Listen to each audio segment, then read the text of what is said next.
नमस्कार। आकाशवाणी देहरादून से प्रस्तुत हैं प्रादेशिक समाचार। पहले मुख्य समाचार। केंद्र सरकार ने कहा लगभग 1 लाख विद्यार्थियों को किफायती और उच्च गुणवत्तापूर्ण शिक्षा प्रदान करने के लिए देश में 85 नए केंद्रीय विद्यालय खोले जाएंगे। प्रदेश में विभिन्न सुविधाओं के विकास के लिए सरकार ने लगभग 26.5 करोड़ रुपए की योजनाओं की स्वीकृति दी। मुख्यमंत्री पुष्कर सिंह धामी ने स्कूली छात्रों को बेहतर शिक्षा देने पर विशेष जोर दिया है और प्रदेश के विभिन्न हिस्सों में कल बारिश और बर्फबारी की संभावना। समाचार प्रभात के साथ मैं नीता कांडपाल और अब समाचार विस्तार से। केंद्रीय मंत्रिमंडल ने 5,872 करोड़ रुपए से अधिक की लागत से देश में 85 नए केंद्रीय विद्यालय खोलने की मंजूरी दे दी है। नई दिल्ली में कल शाम मंत्रिमंडल की बैठक के बाद संवाददाताओं को इसकी जानकारी देते हुए सूचना और प्रसारण मंत्री अश्विनी वैष्णव ने कहा कि इन नए केंद्रीय विद्यालयों के खुलने से देश में लगभग 82,560 छात्रों को सस्ती उच्च गुणात्मक शिक्षा प्राप्त करने का अवसर मिलेगा। 85 नए केंद्रीय विद्यालय खोले जाएंगे और इस केंद्रीय विद्यालय में 82,560 स्टूडेंट्स को इसका बेनिफिट मिलेगा। नया एम्प्लॉयमेंट भी क्रिएट होगा। 5,388 रेगुलर जॉब्स क्रिएट होंगे इसमें और अप्रूव्ड अमाउंट है केंद्रीय विद्यालय के लिए जो आज के कैबिनेट में माननीय प्रधानमंत्री जी ने अप्रूव किया है 5,872 करोड़। श्री वैष्णव ने यह भी घोषणा की कि नवोदय विद्यालय योजना के अंतर्गत देश के बाकी बचे जिलों में 28 नवोदय विद्यालय खोले जाएंगे। नए नवोदय विद्यालयों के लिए 2,360 करोड़ रुपए की स्वीकृत किए गए हैं। 28 नए नवोदय विद्यालय खोले जाएंगे जिसमें 15,680 टैलेंटेड स्टूडेंट्स हर साल उनको बेनिफिट मिलेगा। 1,316 रेगुलर पोस्ट क्रिएट होंगी और इसके लिए 2,360 करोड़ रुपीस का आज कैबिनेट में अप्रूवल हुआ है। गौरतलब है कि केंद्रीय कैबिनेट द्वारा देश के लिए स्वीकृत 85 नए केंद्रीय विद्यालयों में 4 नए केंद्रीय विद्यालय उत्तराखंड में भी खोले जाएंगे। मुख्यमंत्री पुष्कर सिंह धामी ने इसके लिए प्रधानमंत्री और केंद्रीय मंत्रिमंडल का धन्यवाद किया है। मुख्यमंत्री ने कहा कि यह पहल न केवल देश में गुणवत्तापूर्ण शिक्षा के नए आयाम स्थापित करेगी बल्कि दूर दराज क्षेत्रों में भी आधुनिक और सुलभ शिक्षा का मार्ग प्रशस्त करेगी। मुख्यमंत्री पुष्कर सिंह धामी ने राज्य के विकास के लिए 26 करोड़ 46 लाख रुपए की विभिन्न योजनाओं की स्वीकृति दी है।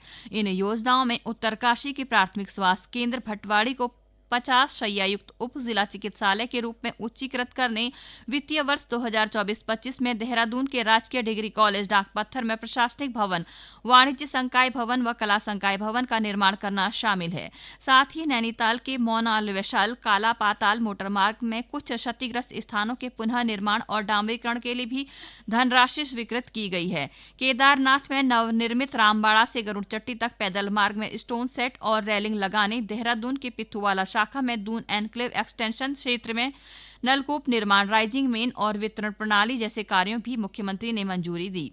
इसके अलावा केंद्र पोषित प्रधानमंत्री जन विकास कार्यक्रम योजना के तहत केंद्रीय अल्पसंख्यक कार्य मंत्रालय के अंतर्गत वित्तीय वर्ष 2024-25 में 8 योजनाओं के लिए भी 20 करोड़ रुपए की धनराशि पर मुख्यमंत्री ने प्रशासनिक और वित्तीय स्वीकृति दी है।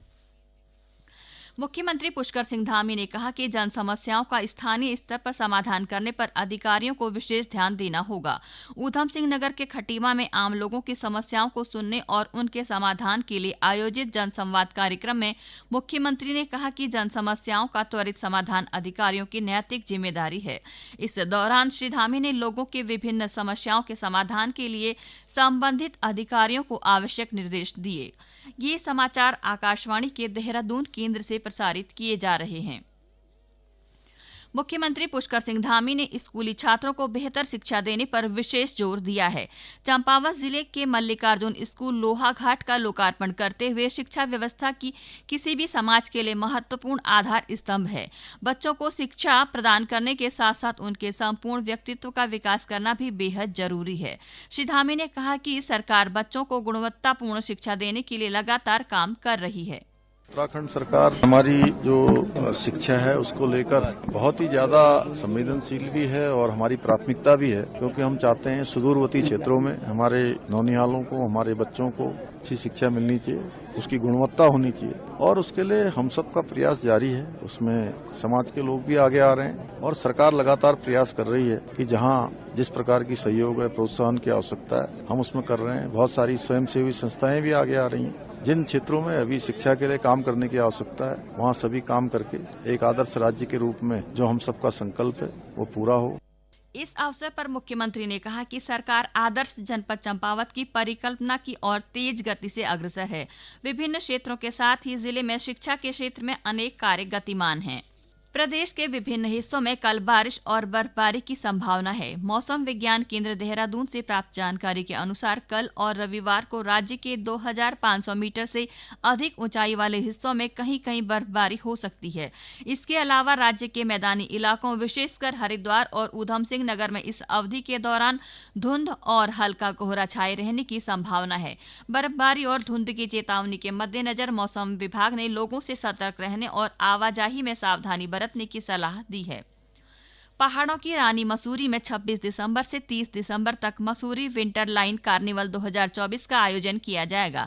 इस कार्निवल में पहली बार पर्यटकों को माल रोड पर गोल्फ कार्ट सेवा, सुसज्जित लाइब्रेरी, चौक बैरियर पर e ticketing counter, modern sign board और पब्लिक इंक्वायरी काउंटर जैसी सुविधाएं उपलब्ध होंगी। इसके साथ ही उनकी सुविधा के लिए किंगक्रेंग और हाथी पांव सैटेलाइट पार्किंग के साथ आधुनिक शटल सेवा भी उपलब्ध कराई जाएगी। देहरादून के जिलाधिकारी सविन बंसल ने मसूरी सहित कार्यक्रम स्थलों का सौंदर्यीकरण, सड़क और फुटपाथ की मरम्मत, मंच निर्माण और रंगरोगन का काम समय से पूरा करने के निर्देश दिए हैं। इसके साथ ही उन्होंने सभी विभागों को इस कार्निवल को यादगार और उत्कृष्ट बनाने के लिए आवश्यक कार्रवाई करने को भी कहा है। हरिद्वार जिले के दूरस्थ गांवों में आम लोगों को मोबाइल हेल्थ केयर के जरिए प्राथमिक चिकित्सा उपलब्ध कराई जाएगी।